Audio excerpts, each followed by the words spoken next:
안녕하세요. 여러분의 지적인 바로가기 더 딥다이브입니다. 오늘은 여러분의 자산 포트폴리오에 조용히 다가오고 있는 두 개의 거대한 변화를 좀 다뤄보려고 합니다. 어쩌면 재정적 지뢰라고 부를 만한 주제들인데요. 하나는 시골에 묵혀둔 땅에 관한 이야기고요. 다른 하나는 우리 모두의 노후랑 직결된 연금 이야기입니다. 오늘 이 두 가지를 보니까 공통점이 있더라고요. 나는 괜찮겠지 하는 순간 문제가 터질 수 있다는 거예요. 오늘 저희 목표는 이 복잡한 규정하고 논쟁의 핵심을 파고들어서요. 여러분이 지금 당장 뭘 점검하고 대비해야 하는지 그 그림을 명확하게 그려드리는 겁니다. 자, 그럼 첫 번째 지뢰부터 한번 살펴볼까요? 2026년부터 정부가 전국 농지를 전수조사한다고 합니다. 근데 사실 이런 조사는 전에도 있었던 것 같은데 이번에 분위기가 완전히 다르다고요. 특히 부모님께 상속받았거나 투자용으로 시골에 작은 땅 가진 분들, 왜 이거 심각하게 받아들여야 하는 건가요? 네, 맞습니다. 이번 조사는요, 과거의 그냥 서류 조사랑은 차원이 다르다고 보시면 됩니다. 핵심은 두 가지예요. 정부의 아주 강력한 의지, 그리고 그걸 뒷받침하는 기술입니다. 기술이요? 네, 예전엔 그냥 공무원이 서류 보고 가끔 현장 나가보는 게 전부였잖아요. 이제는 드론이 하늘에서 실시간으로 막 촬영하고요. 인공위성 사진을 AI가 분석합니다. 와, 드론에 AI까지요. 거의 첩보 작전 수준인데요. 그렇죠. 그래서 실제 경작 여부를 순식간에 가려내는 거죠. 여기에 더해서 국세청의 소득 정보, 건강보험공단의 직장 정보, 이걸 다 하나로 묶어서 교차 검증을 해요. 아, 데이터까지 다 합쳐서요? 네. 예를 들어 땅 주인은 서울 사는 직장인인데 해당 농지에선 농업 활동이 확인된다. 그럼 시스템이 바로 불법 임대차 의심, 이렇게 경고를 띄우는 겁니다. 한마디로 농사 짓는 사람만 농지를 소유해야 한다는 원칙을 디지털 기술로 강제하겠다는 아주 강력한 신호죠. 와, 듣기만 해도 진짜 숨이 막히네요. 그럼 그렇게 해서 이 사람 농사 직접 안 짓네 하고 판단되면 어떤 일이 벌어지는 건가요? 여기서 정말 중요한 게 벌금 규모라고 들었습니다. 네, 바로 그게 가장 무서운 부분입니다. 보통 벌금하면 몇십, 몇백만 원 생각하시는데 이건 차원이 달라요. 이행강제금이라는 이름으로 부과되는데 매년 공시지가랑 감정평가액 중에서요. 더 높은 금액의 25%가 부과됩니다. 잠깐만요. 25%요? 매년이요? 네, 매년입니다. 그럼 예를 들어서 1억 원짜리 땅이면 매년 2,500만 원을 내야 한다는 건가요? 맞습니다. 와, 월 200만 원이 넘는 돈이 그냥 사라지는 거네요? 이건 벌금이 아니라 사실상 자산 몰수에 가까운데요? 정확히 보셨습니다. 그게 한 번으로 끝나는 게 아니거든요.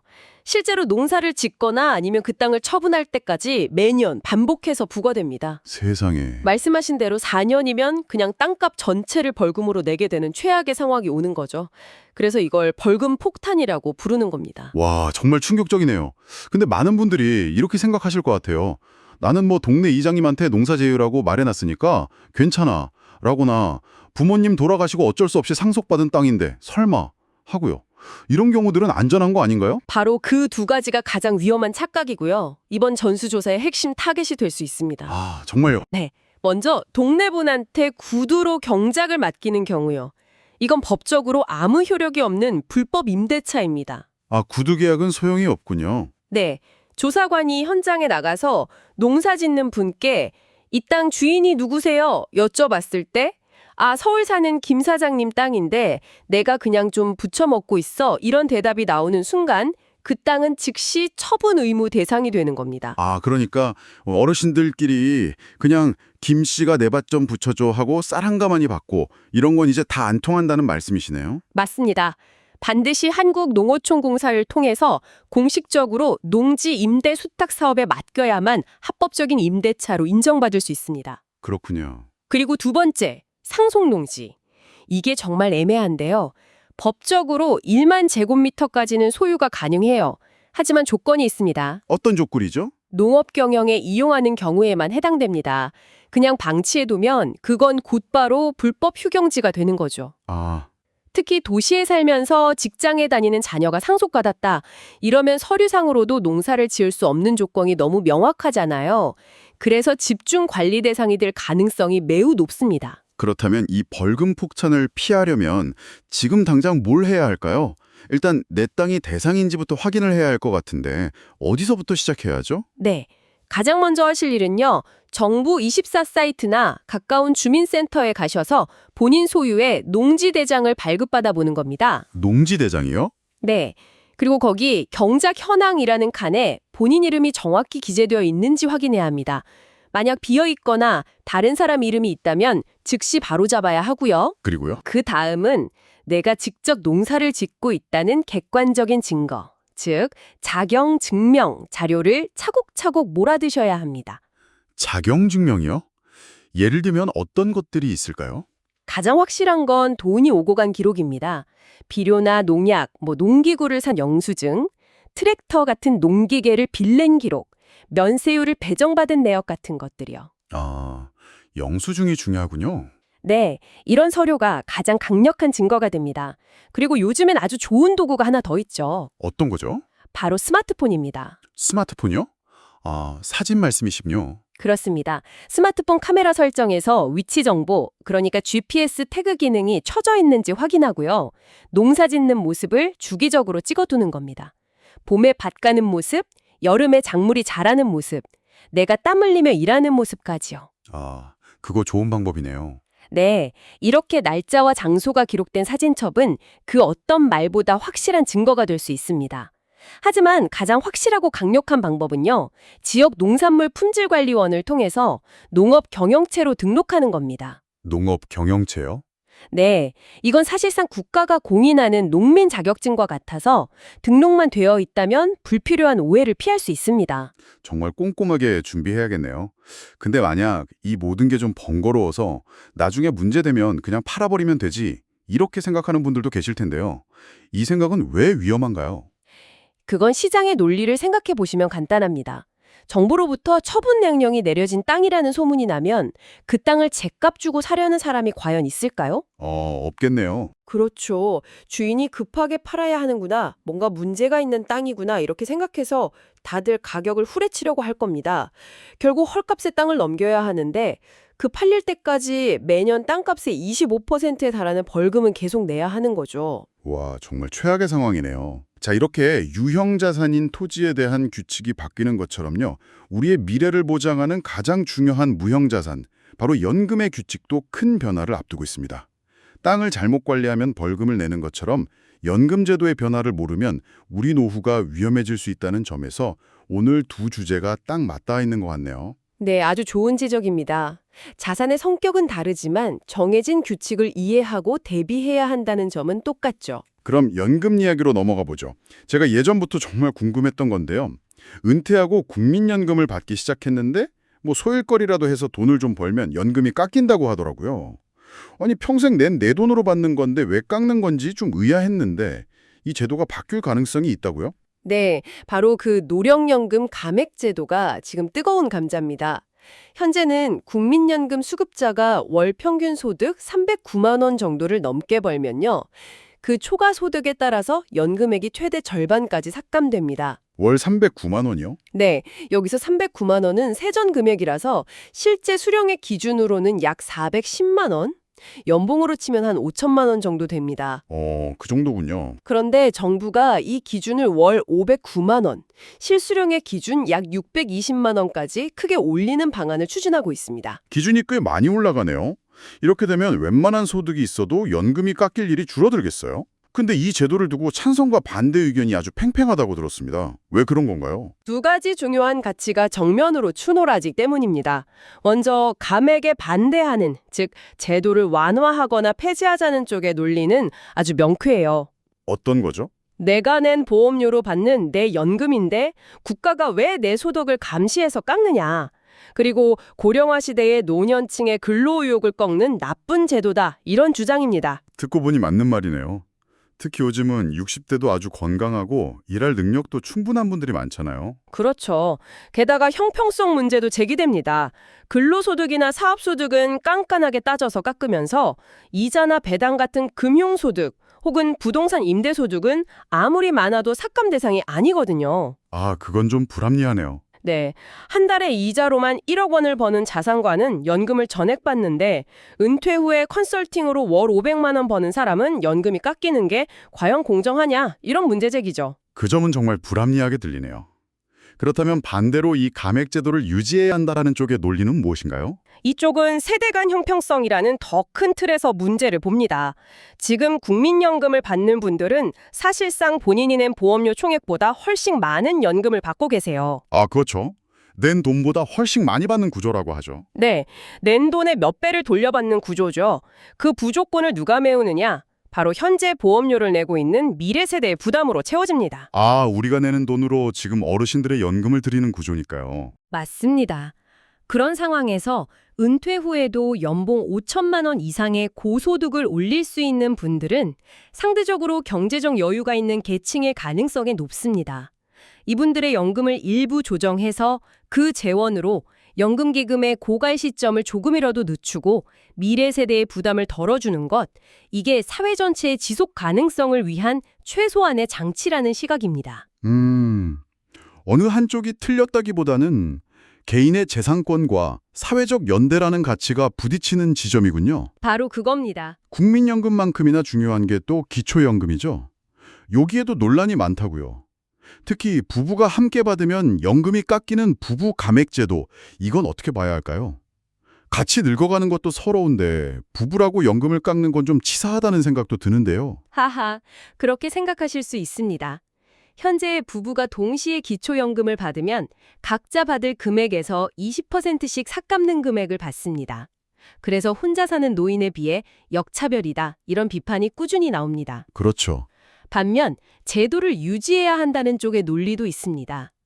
2인 가구는 1인 가구에 비해서 주거비나 난방비, 공과금 등에서 규모의 경제가 발생한다는 겁니다. 규모의 경제요? 네. 예를 들어 혼자 살아도 TV 한 대, 냉장고 한 대가 필요하고 둘이 살아도 마찬가지잖아요. 생활비가 정확히 2배가 되지는 않으니까 이걸 감안한 합리적인 조정이라는 반론도 만만치 않습니다. 듣고 보니 그 말도 일리가 있네요. 더 근본적인 문제도 있다고요. 지금처럼 소득 하위 70%에게 모두 지급하는 방식 자체에 대한 비판이 나온다고요. 그렇습니다. 이 제도가 처음 논의되던 20년 전만 해도 국민연금 수급자가 많지 않아서 노인 빈곤이 아주 심각했습니다. 그래서 폭넓게 지원하는 게 중요했죠.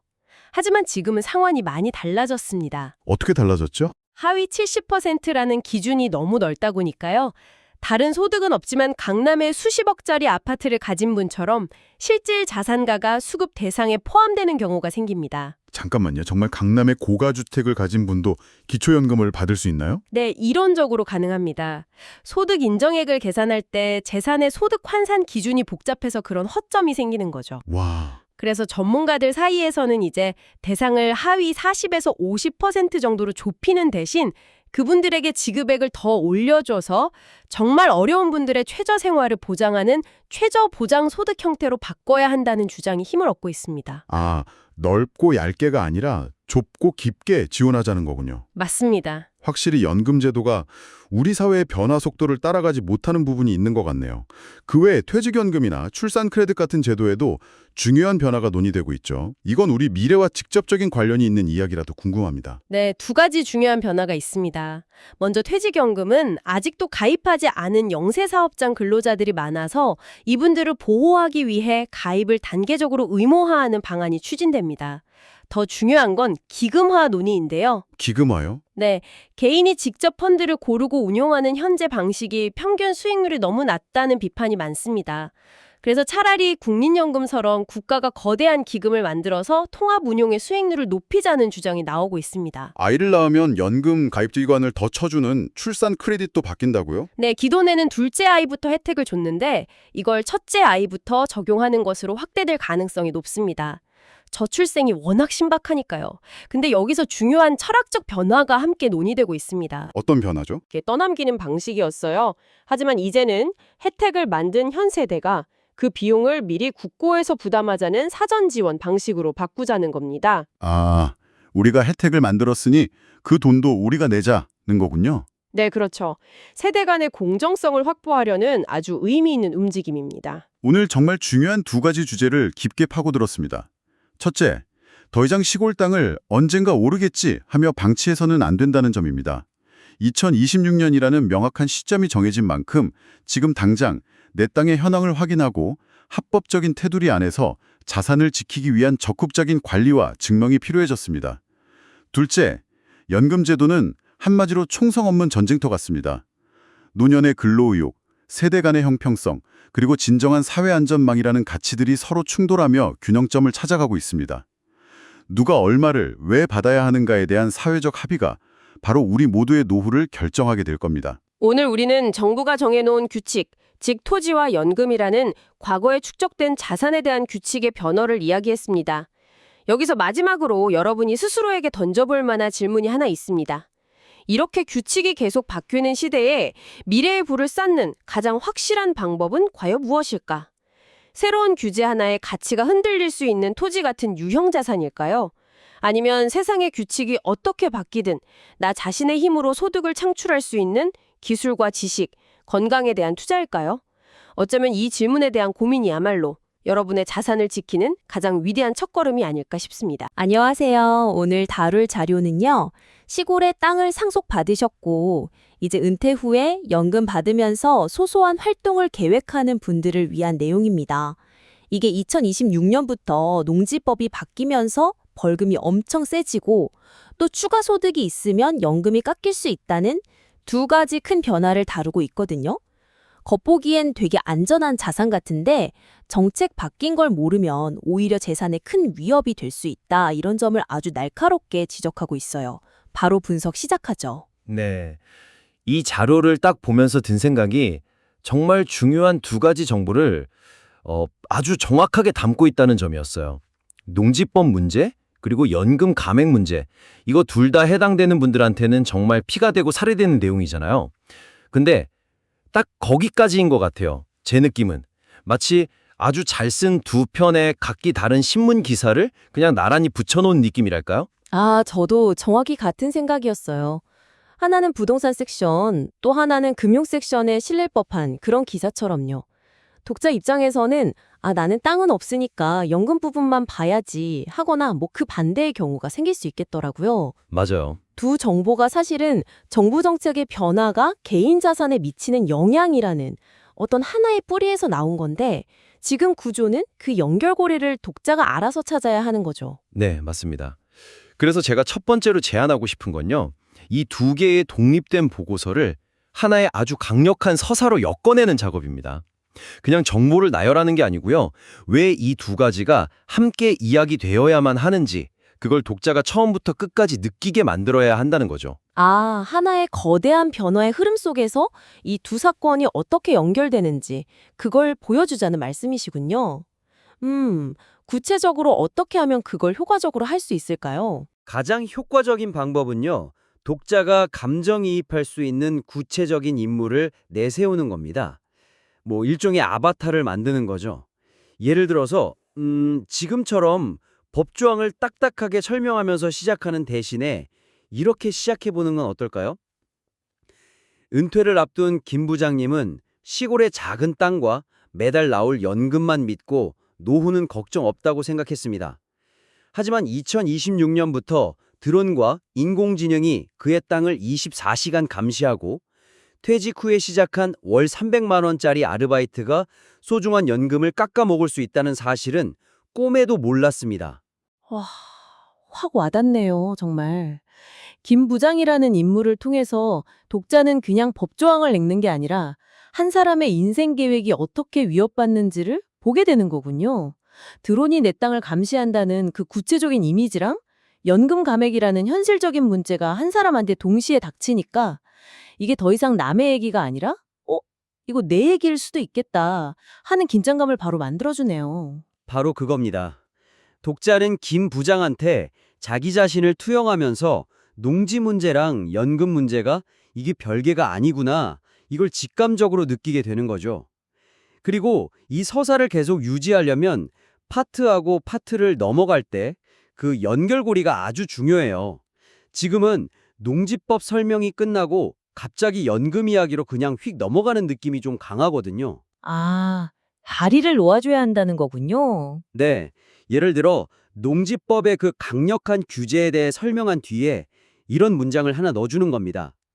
이렇게 정부가 드론까지 뛰어가며 당신의 물리적 자산인 땅을 촘촘하게 관리하듯 이제는 당신의 금융자산인 연금 또한 새로운 규칙의 감시망 안에 들어오고 있습니다. 아, 이 한 문장만으로도 독자는 정부의 관리 방식이 자산 형태만 다르지 데이터 기반으로 개인을 들여다본다는 동일한 원리로 작동하는구나 라고 무의식적으로 인식하게 돼요. 정말 좋은 방법이네요. 그렇게 되면 결론 부분에서도 이 두 가지 사례가 결국 데이터 기반 행정, 그리고 정책 변화에 대한 무지라는 공통된 위험을 보여준다. 이렇게 정리해주면 처음부터 끝까지 일관된 메시지를 전달하는 훨씬 더 세련되고 설득력 있는 글이 되겠어요. 그렇죠. 그렇게 되면 이 자료는 단순한 정보 모음집이 아니라 변화하는 시대에 당신의 자산을 지키는 법이라는 하나의 완결된 스토리를 가진 콘텐츠로 격상될 겁니다. 좋습니다. 그렇게 한 명의 주인공을 통해서 서사를 만드는 건 정말 강력하네요. 근데요, 그 주인공, 우리 김 부장님이 이야기를 다 읽고 나서도 그래서 나는 당장 뭘 해야 하지? 하고 막막해하면 안 되잖아요. 바로 그 지점에서 두 번째로 짚어볼 부분이 나오는 것 같습니다. 이 자료가 정책에 무엇이 바뀌는지는 아주 상세히 알려주는데 그래서 독자가 어떻게 행동해야 하는지에 대한 부분은 좀 막연하게 느껴져요. 정확합니다. 정보의 양이 너무 방대해서 오히려 독자가 압도된 나머지 그냥 행동을 포기하게 만들 수도 있어요. 해야 할 일이 너무 많네? 나중에 생각하자. 이렇게 되기 쉽죠. 지금 필요한 건 정보의 나열이 아니라 독자의 상황에 맞는 명확하고 우선순위가 정해진 행동 지침입니다. 독자의 유형을 나눠서 맞춤형 솔루션을 제공하자는 말씀이시죠. 근데 자칫 너무 복잡해지면 독자가 나는 어디에도 해당 안 되네? 하고 이탈하지는 않을까요? 그 균형을 어떻게 맞추는 게 좋을까요? 아주 좋은 질문입니다. 모든 사람의 상황을 다 담을 수는 없죠. 핵심은 가장 대표적인 두세 개의 유형, 그러니까 페르소나를 설정해서 거기에 집중하는 겁니다. 예를 들어 농지법 섹션에서는 두 가지 유형의 독자를 상상해 볼 수 있어요. 첫 번째는 도시에 살면서 시골 땅을 막 상속받은 사람. 그리고 두 번째는 이미 예전부터 이웃에게 비공식적으로 경작을 맡겨온 사람. 이 두 유형이 아마 가장 많을 거예요. 그렇겠네요. 타겟을 좁혀서 더 깊게 파고드는 거군요. 그럼 그 첫 번째 유형, 도시 거주 상속자에게는 어떤 식으로 행동 지침을 줄 수 있을까요? 그냥 막연하게 농지대장을 확인하세요라고 말하는 대신에 시간 순서대로 미션을 주는 겁니다. 가령 상황 1, 도시에 거주하며 시골 땅을 상속받은 경우 이렇게 하고요. 오늘 당장 할 일, 정부24 사이트에 접속해서 내 땅의 농지대장부터 열람하세요. 스마트폰으로도 5분이면 됩니다. 이번 달 안에 할 일, 만약 경작 현황이 불분명하다면 한국농어청 공사를 통한 농지은행 위탁 경영이 합법적인 대안입니다. 홈페이지 들어가서 어떤 조건과 절차가 있는지 확인해 보세요. 장기 계획, 위탁 경영이 여의치 않다면 언젠가 처분 명령 받고 자산 가치가 떨어지는 것보다 지금 능동적으로 매각을 고려하는 게 현명한 선택일 수 있습니다. 이렇게 단기, 중기, 장기 계획을 제시하면 독자는 막막함 대신에 명확한 로드맵을 갖게 되는 거죠. 이건 정말 실행 가능해 보이네요. 오늘 당장이라는 말이 행동을 바로 유도하고 이번 달 안이라는 말이 어떤 마감 효과를 주네요. 그럼 두 번째 유형, 비공식적으로 경작을 맡긴 사람은요? 이분들은 아마 문제의식 자체가 없을 수도 있겠는데요. 맞습니다. 그래서 이분들한테는 경각심을 주는 게 우선이에요. 상황 2.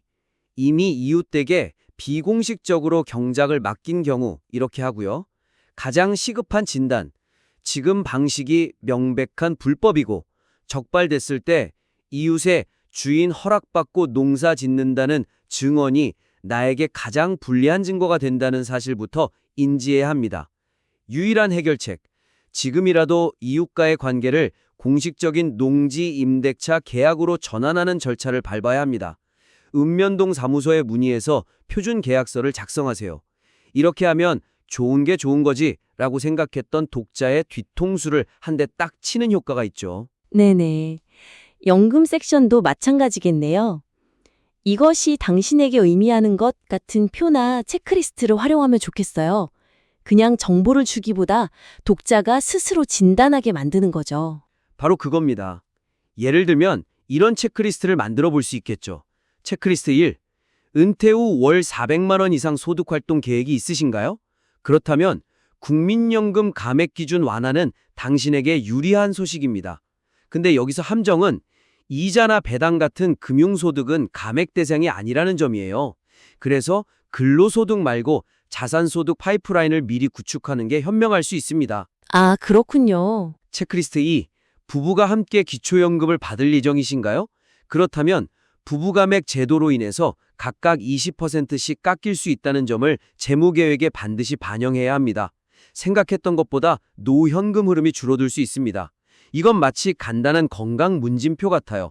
내 증상에 맞는 질문에 답하다 보면 자연스럽게 내게 필요한 처방이 뭔지 알게 되는 거죠. 훌륭하네요.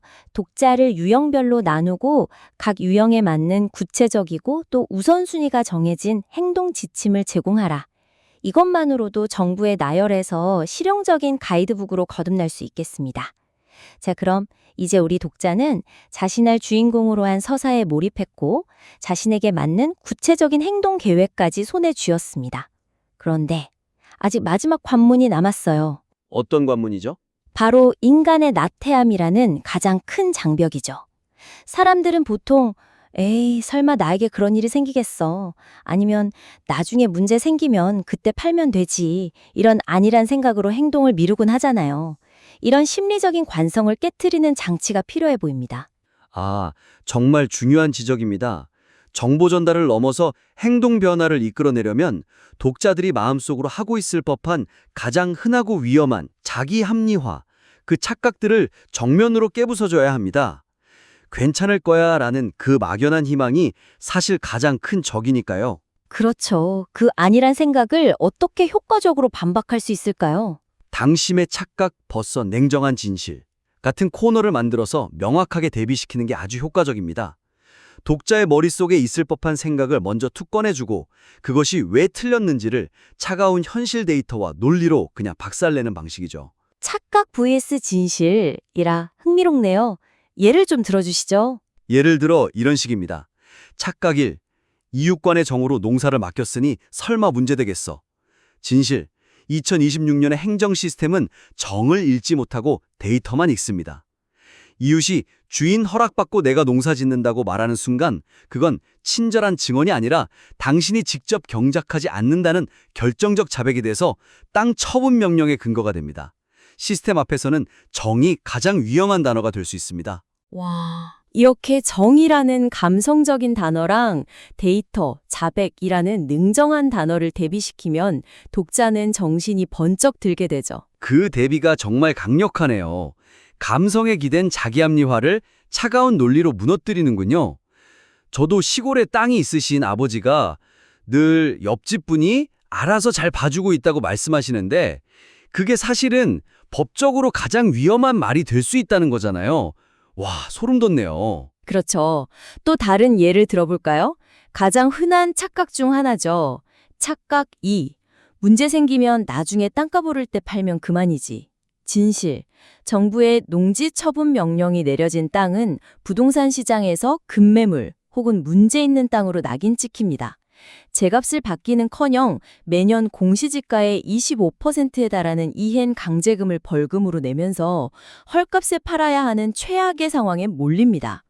나중에라는 생각은 당신의 자산이 녹아내리는 것을 그냥 방치하겠다는 말과 같습니다. 이거 땅값 상승이라는 막연한 희망과 낙인, 이행 강제금 25%라는 아주 구체적인 손실을 대비시키는 거군요. 자산을 불리려다 오히려 매년 4분의 1씩 까먹게 되는 상황을 보여주니까 나중이라는 선택지가 얼마나 어리석은지 깨닫게 되겠어요. 맞습니다. 연금 파트에서도 이런 장치를 활용할 수 있어요. 이건 좀 더 고차원적인 통념 깨기죠. 착각 3. 군복무나 출산 크레딧은 정부가 주는 좋은 혜택이니 그냥 받으면 된다. 진실.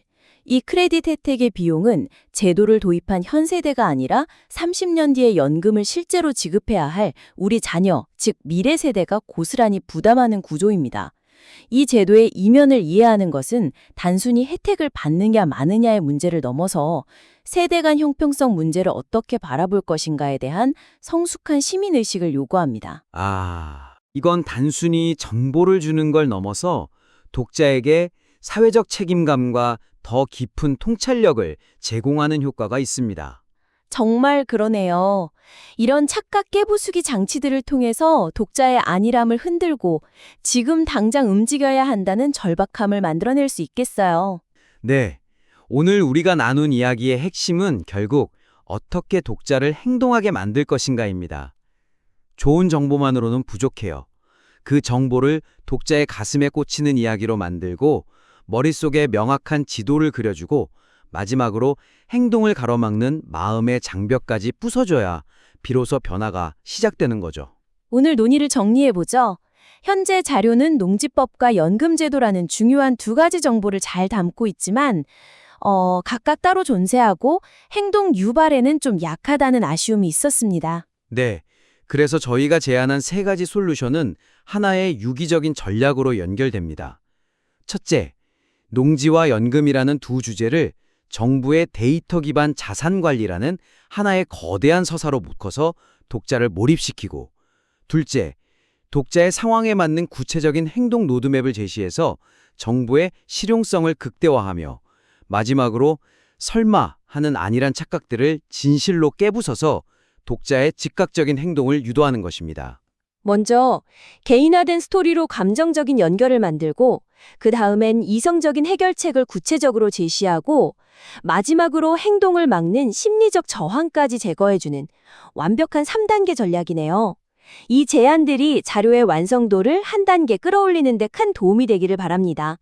수정된 결과물을 다시 보내주시면 저희가 더 깊이 있는 분석으로 다시 찾아뵙겠습니다. 여러분, 혹시 알고 계셨나요? 지금 정부가 우리 모르게 정말 조용하게 우리 자산과 노후 자금에 엄청난 영향을 줄 수 있는 변화들을 추진하고 있다는 사실을요. 오늘 이 중요한 내용들 제가 하나하나 속 시원하게 파헤쳐 드리겠습니다. 자, 이키나리데스가 한번 상상해 보세요. 그냥 시골에 묵혀둔 땅, 그거 하나 때문에 갑자기 수백만 원, 아니 수천만 원의 벌금을 내야 한다면 어떠시겠어요? 에이, 설마 하시겠지만요. 이게 곧 많은 분들께 닥칠 현실이 될 수도 있는 정말 시급한 문제입니다. 네, 바로 이 숫자 25%. 이게 정말 무서운 겁니다. 이게 뭐냐면요. 공시지가 있죠. 정부가 정한 공식 땅값의 무려 4분의 1을 매년 벌금으로 내야 한다는 뜻입니다. 이거 한 번 내고 끝나는 그런 게 아니에요. 매년 25%씩. 그러니까 4년만 지나면 그냥 땅값 전체가 공중으로 사라져버리는 그런 어마어마한 벌금 폭탄인 거죠. 자, 그럼 이 벌금 폭탄 얘기부터 좀 더 자세히 들어가 볼게요. 왜 갑자기 이런 얘기가 나오냐? 정부가 이제 투기 목적으로 땅 가지고 있는 사람들 가만 안 두겠다는 겁니다. 이른바 경자유전, 그러니까 농사는 짓는 사람이 땅을 가져야 한다는 원칙을 아주 강력하게 밀어붙이기로 한 거죠. 그 신호탄이 바로 2026년에 시작될 전국적인 농지 실태 조사입니다. 이제 모든 게 여기서부터 시작되는 거예요. 예전 생각하시면 절대 안 됩니다. 공무원이 서류 들고 와서 농사 잘 짓고 계신가요? 묻던 그런 시절은 이제 끝났어요. 이제는요, 드론이 하늘에서 싹 다 찍고요, 인공지능이 위성사진을 분석해서 놀고 있는 땅을 귀신같이 찾아냅니다. 심지어 여러분이 낸 세금, 건강보험료 데이터까지 싹 다 통합해서 진짜 농사를 짓는지 아닌지 그냥 앉은 자리에서 다 파악해버린다는 거죠. 거의 영화에나 나올 법한 얘기죠. 자, 그럼 어떻게 되는 거냐? 그 과정이 아주 명확하고 무섭습니다. 보세요. 첫째, 첨단 시스템에 여러분 땅이 딱 걸립니다. 둘째, 공무원이 와서 여기 농사 안 짓네? 하고 확인 도장을 찍어요. 셋째, 바로 처분 명령서가 날아옵니다. 1년 안에 이 땅 팔라는 거죠. 그런데 만약 못 팔면요? 그때부터 네 번째 단계, 매년 공시지가의 25%라는 벌금 폭탄이 터지기 시작하는 겁니다. 정말 순식간이죠. 그리고 정말 많은 분들이 여기서 큰 실수를 하세요. 옆집 김 씨한테 그냥 농사 지으라고 했으니까 괜찮아. 천만의 말씀입니다. 정부 눈에는요, 그런 정겨운 이웃 간의 약속이 그냥 불법 임대의 증거일 뿐입니다. 오히려 내 땅에서 직접 농사 안 짓습니다 하고 자백하는 꼴이 되는 거예요. 절대 가볍게 생각하시면 안 됩니다. 이게 단순히 시골에 땅 가지고 계신 어르신들만의 문제가 아니에요. 오히려 더 큰 문제는 부모님께 땅을 물려받은 자녀들입니다. 도시에 살면서 직장 다니느라 바쁜데 주말마다 내려가서 농사짓기가 현실적으로 쉽지 않잖아요? 바로 이런 분들이 이 벌금 폭탄의 가장 큰 타겟이 될 수 있다는 겁니다. 정말 생각지도 못한 함정이 될 수 있는 거죠. 자, 지금까지는 땅 얘기들 해봤는데요. 이게 끝이 아닙니다. 정부의 칼날은 이제 우리의 노후 자금, 바로 연금으로 향하고 있어요. 저출산, 고령화, 뭐 하도 많이 들어서 다들 아시죠? 연금 고갈된다는 걱정이 커지면서 특히 국민연금을 중심으로 아주 큰 변화가 논의되고 있습니다. 이 논쟁의 핵심이 바로 이겁니다. 한쪽에서는 이렇게 말하죠. 아니, 국민연금은 내가 젊을 때 꼬박꼬박 낸 내 돈인데 왜 맘대로 깎아? 이건 내 권리야. 그런데 다른 한쪽에서는 이렇게 얘기합니다. 무슨 소리, 국민연금은 다 같이 잘 살자고 만든 사회 안전망이야. 지금 돈 많이 버는 사람이 조금 양보해야지. 여러분 생각은 어떠세요? 이 두 가지 생각이 정말 팽팽하게 맞서고 있는 상황입니다. 그런데 여기서 정말 재미있는, 어떻게 보면 좀 황당한 사실이 하나 있습니다. 연금을 깎는 기준이 되는 소득요, 딱 두 가지예요. 바로 근로소득이랑 사업소득. 다시 말해, 땀 흘려 일해서 번 돈만 해당된다는 겁니다. 그럼 뭐냐, 은행 이자로 수억을 받든 주식 배당금으로 수십억을 벌든 이런 금융소득은 아무리 많아도 연금이 단 1원도 안 깎여요. 좀 이상하지 않나요? 자, 국민연금 얘기만 있는 게 아닙니다. 우리의 노후를 받쳐주는 또 다른 기둥들이 있죠. 바로 기초연금과 퇴직연금. 이 두 가지 역시 지금 큰 수술대에 올라와 있습니다. 기초연금에 부부 가맥이라는 게 있어요. 이게 뭐냐면 혼자 받으시면 100% 다 받는데 만약에 부부가 둘 다 기초연금을 받을 자격이 되잖아요? 그러면 두 분 다 사이좋게 20%씩 깎여서 80%만 받게 되는 겁니다. 같이 받는다고 오히려 손해를 보는 좀 이상한 구조죠. 그래서 전문가들 사이에서 지금 논쟁이 뜨겁습니다. 예산은 한정되어 있는데 이걸 어떻게 써야 가장 효과적일까 하는 거죠. 지금처럼 소득 하위 70%한테, 그러니까 좀 더 많은 분들께 얇고 넓게 나눠주는 게 맞냐? 아니면 아예 대상을 확 줄여서 하위 40, 50%한테만 대신 훨씬 더 두둑하게 집중적으로 지원하는 게 맞냐? 이걸 두고 지금 의견이 갈리고 있는 겁니다. 자, 이렇게 정신없이 바뀌는 상황 속에서 그래서 도대체 뭘 어쩌라고 싶으시죠? 맞습니다. 가장 중요한 건 바로 지금 우리가 뭘 해야 하는지 아는 겁니다. 지금부터 여러분의 자산을 지킬 수 있는 구체적인 체크리스트를 알려드릴게요. 그냥 막연하게 불안해만 하시면 안 돼요. 자, 딱 4가지만 기억하세요. 첫째, 지금 당장 정부24 사이트 들어가서 내 농지대장에 내가 경작자로 제대로 올라가 있는지부터 확인하세요. 둘째, 혹시 모르니 비료나 씨앗산 영수증 같은 거 꼭 챙겨두시고 내가 땅에서 일하는 모습을 날짜 나오게 사진으로 찍어주세요. 이게 다 증거가 됩니다. 셋째, 이왕이면 아예 정식으로 농업경영체 등록을 하는 것도 좋은 방법입니다. 마지막으로 내 연금 상황을 다시 한번 점검하고 앞으로 바뀔 제도에 내가 어떤 영향을 받게 될지 미리 파악해 두셔야 합니다. 그리고 마지막으로 정말 중요한 경고 메시지 하나를 전해드릴게요. 에이, 문제 생기면 그때 가서 팔면 되지? 이런 안일한 생각 정말 위험합니다. 정부에서 처분 명령 딱 떨어지는 순간 여러분 땅값은요, 하룻밤 사이에 반토막이 날 수도 있습니다. 명심하셔야 해요. 자, 이제 규칙은 바뀌고 있습니다. 이 질문을 스스로에게 한번 던져보셨으면 좋겠습니다. 이렇게 빠르게 변하는 세상 속에서 과연 나는, 내 가족은 준비가 되어 있는가? 오늘 이야기가 그 준비를 위한 작은 시작점이 되었기를 바랍니다.